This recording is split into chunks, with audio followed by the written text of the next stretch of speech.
2 தொகுதிகளும் அமைச்சர் பதவியும்.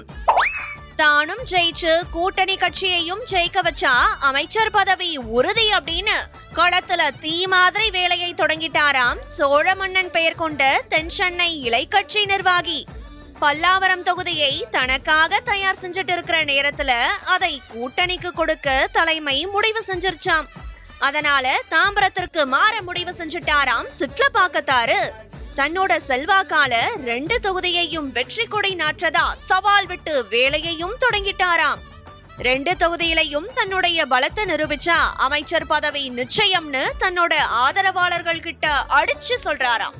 அதுக்காக தொண்டர்களை உற்சாகப்படுத்துற வேலைகளை ஏற்கனவே தொடங்கிட்டாராம்.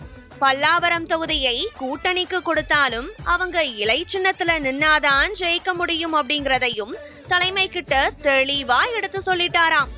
சூரிய கட்சியிலையும் ஏற்கனவே முட்டல் மோதல் நடக்கிறதால இந்த தடவை பல்லாவரம் தொகுதி சிறுத்தைகளுக்கு போக வாய்ப்பு இருக்குன்னு சொல்றாங்க.